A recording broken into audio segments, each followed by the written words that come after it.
السلام علیکم ورحمۃ اللہ وبرکاتہ۔ میرا نام حنظلہ انیس کھوکھر ہے اور میں آپ کو hyper text mark up language کے بارے میں آگاہی دے رہا ہوں۔ اس سے پہلے 10 لیسن ہو چکے ہیں اور آج 11ویں لیکچر کے ساتھ پیش خدمت ہوں۔ میں امید کرتا ہوں کہ آپ نے دوسرے لیکچر جو دوسرے سب اسباق ہیں ان کی ویڈیوز کو دیکھ لیا ہوگا، اور آج میں آپ کو اس سے پہلے کہ لیسن نمبر 11 کو شروع کروں، لیسن نمبر 10 کو تھوڑا سا ریکیپ کر لوں۔ لیسن نمبر 10 میں ہم نے کلرز کے بارے میں پڑھا تھا کہ کلر کس طرح لیے جاتے ہیں، کس طرح استعمال کیے جاتے ہیں، اور کلرز کو دینے کے لیے کتنے طریقہ کار ہیں ان کے بارے میں بتایا تھا۔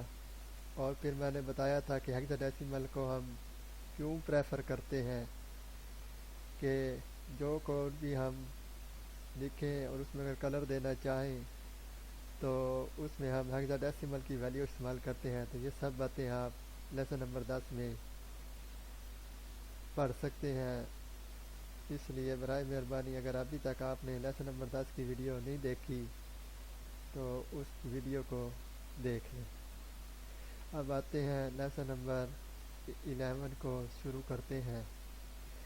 لیسن نمبر 11 میں آپ کو ایٹریبیوٹس کے بارے میں بتاؤں گا کہ ایچ ٹی ایم ایل میں ایٹریبیوٹس کا کیا کردار ہے اور ایچ ٹی ایم ایل میں ایٹریبیوٹس کیا ہوتے ہیں، اس کے بارے میں آج ڈسکشن کریں گے۔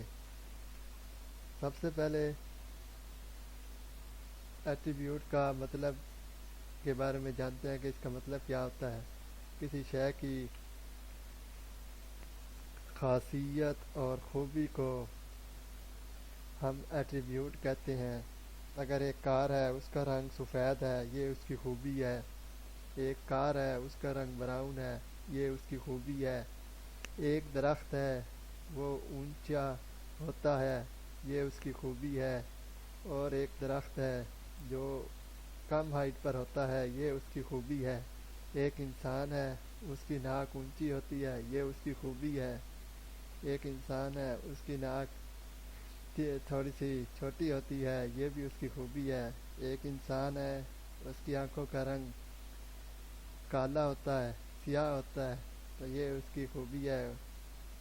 اس طرح جو بھی کسی شے کی خوبی ہوتی ہے، کوئی خاص خوبی ہوتی ہے، اس کو ہم ایٹریبیوٹس کہتے ہیں۔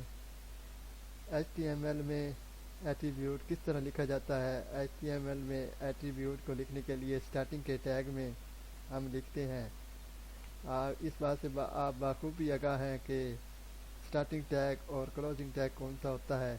یہ پچھلے اسباق میں آپ کو پڑھا چکا ہوں تفصیل کے ساتھ۔ تو اب آتے ہیں ایٹریبیوٹس عموماً طور پر پیئر کی شکل میں ہوتے ہیں، یعنی کہ ایٹریبیوٹ کا نام ہوتا ہے اور پھر اس کی ویلیو دینا ہوتی ہے۔ ایسا کبھی نہیں ہوا کہ صرف ایٹریبیوٹ کا نام لکھ دیں اور اس کی کوئی ویلیو پاس نہ کریں، تو ایسے یہ کام نہیں کرے گا، یہ پیئر کی شکل میں کام کرتا ہے۔ ایٹریبیوٹ لکھنے کے لیے سب سے پہلے آپ نے نام لکھنا ہے۔ نام لکھنے کے بعد ایکول کا، مساوی کا نشان لگانا ہے، سمبل لگانا ہے۔ پھر اس کے بعد ڈبل کوٹس کا استعمال کرنا ہے اور اس کے اندر ایٹریبیوٹ کی ویلیو دینی ہے۔ تو اب دیکھتے ہیں ایٹریبیوٹ کی کتنی ٹائپس ہیں۔ ایٹریبیوٹ کی بہت ساری اقسام ہیں، بہت ساری قسموں کے یہ ایٹریبیوٹس ہوتے ہیں جو کہ ایچ ٹی ایم ایل میں اویلیبل ہیں۔ اس کے علاوہ ہم ان میں سے چند ایک کو یہاں پر ڈسکس کریں گے، اور پھر جیسے جیسے ہم آگے بڑھیں گے جو ایٹریبیوٹ آتا جائے گا میں اس کے بارے میں آپ کو بتاتا چلا جاؤں گا، بلکہ آپ خود بھی سمجھتے چلے جائیں گے کہ یہ ایٹریبیوٹ ہے اور یہ ٹیگ ہے۔ اس لیے آپ نے اس لیکچر کو غور سے سننا ہے اور دیکھنا ہے کہ ایٹریبیوٹ کیا ہوتا ہے۔ ایس آر سی ایٹریبیوٹ، اب آپ کو یاد آ گیا ہوگا کہ امیجز کے لیکچر میں ہم نے اس کے بارے میں پڑھا تھا کہ ایس آر سی کس لیے استعمال ہوتا ہے۔ ایس آر سی کو ہم فائل کا امیج کا فائل لوکیشن دینے کے لیے، اس کا پاتھ دینے کے لیے کہ ہماری فائل کہاں پر پڑی ہے، کہاں کس فولڈر میں ہے، کس پیج پر ہے، کس ویب سائٹ پر ہے، وہ اس کا ایڈریس یہاں پر دیتے ہیں۔ یہاں پر فائل لوکیشن کا ایڈریس ہو سکتا ہے، ویب سائٹ کے پیج کا ایڈریس ہو سکتا ہے جہاں پر تصویر پڑی ہوئی ہے۔ تو اس کے بعد آپ دیکھ رہے ہیں ایسا سی لکھا ہے، پھر اس کے بعد ایکول کا نشان لگایا، پھر امیجز لکھا، پک لکھا، یہ فائل کا نام ہے، اس کے بعد ڈاٹ لکھا، پی این جی یہ ایکسٹینشن ہے، ایکسٹینشن جو ہوتی ہے فائل کی پکچر کی فائل کی ٹائپ کو ظاہر کرتا ہے۔ یہ گیف ہو سکتا ہے، جے پی جی ہو سکتا ہے، بی ایم پی ہو سکتا ہے، الغرض جو بھی فائل ہے اس کی جو بھی ٹائپ ہے وہ یہاں پر آپ نے دینی ہوتی ہے۔ اس کے بعد آلٹ کا ایٹریبیوٹ ہے، اس کو الٹرنیٹ بھی کہتے ہیں۔ تو یہ سورس کے بعد امیج کے ٹیگ میں لکھا جاتا ہے۔ اس کے لیے ہم نے پک لکھا ہے، یہاں پر آپ کوئی بھی ٹیکسٹ لکھ سکتے ہیں جو آپ ضروری سمجھتے ہیں۔ اس کے بعد ود ایٹریبیوٹ ہے، ود کا ایٹریبیوٹ چوڑائی کو ظاہر کرتا ہے کہ امیج کی چوڑائی کتنی ہوگی، تو ہم نے یہاں پر 400 دے دی۔ اس کے علاوہ ود کا ایٹریبیوٹ آپ پیراگراف میں استعمال کر سکتے ہیں، ہیڈنگ میں استعمال کر سکتے ہیں، اس کی چوڑائی کا تعین کرنے کے لیے کہ ہیڈنگ جو ہے وہ صرف اور صرف اتنے ایریا پر آئے۔ اس کے علاوہ ہائٹ کا ایٹریبیوٹ ہے، یہ اونچائی کو لگانے کے لیے ہائٹ جو ہے یہ اونچائی کا تعین کرتا ہے کہ کتنی ہائٹ پر، کتنی اونچی، کتنی لمبائی میں ایک تصویر جو ہے وہ ہمارے پیج پر نظر آئے، ویب پیج کے صفحے پر نظر آئے، تو اس کے لیے ہم ہائٹ کا ایٹریبیوٹ استعمال کرتے ہیں۔ ایٹریبیوٹ جتنے بھی ہیں یہ خصوصیات کو بیان کرتے ہیں، تو اس کے آپ نے ذہن میں رکھنا ہے کہ ایٹریبیوٹ کیا ہوتا ہے اور ٹیگ کیا ہوتا ہے، ان دونوں میں کیا فرق ہے۔ تو سٹائل کا ایٹریبیوٹ ہے، یہ ہم کلر دینے کے لیے استعمال کرتے ہیں۔ بعض دفعہ سٹائل کا ٹیگ بھی استعمال ہوتا ہے، تو اس کا تذکرہ ہم آنے والے لیکچر میں کریں گے کہ سٹائل کا ٹیگ جو ہے وہ کہاں پر استعمال ہوتا ہے۔ اور یہاں پر جو سٹائل ہے وہ ایٹریبیوٹ ہے، کیونکہ اینگل بریکٹ اوپن ہونے کے بعد H1 لکھا ہوا ہے، تو یہ ہیڈنگ کے ٹیگ کو شو کر رہا ہے۔ اس کے بعد جو بھی آتا ہے یہاں پر اگر پی آ جائے تو پیراگراف کو شو کرتا ہے، پری آ جائے تو وہ بھی پیراگراف کو شو کرتا ہے۔ تو اس طرح یہ ٹیگ ہوتے ہیں جو اپنے کرتے ہیں۔ اس کے بعد جو الفاظ آتے ہیں اور پھر ان کا ایک نام ہوتا ہے اور پھر اس کی ویلیو دی ہوتی ہے، تو اس کو ہم ایٹریبیوٹ کہتے ہیں۔ اسٹائل کے ایٹریبیوٹ میں ایک سے زیادہ پراپرٹیز ہو سکتی ہیں۔ ایک سے زیادہ پراپرٹیز کا استعمال کرنے کے لیے اس میں ہم ایک پراپرٹی کو لکھنے کے بعد سیمی کولن لگاتے ہیں۔ جیسے انگلش کے سینٹنس میں ہم ایک سینٹنس مکمل ہو جائے، ایک جملہ مکمل ہو جائے تو ہم فل سٹاپ لگاتے ہیں۔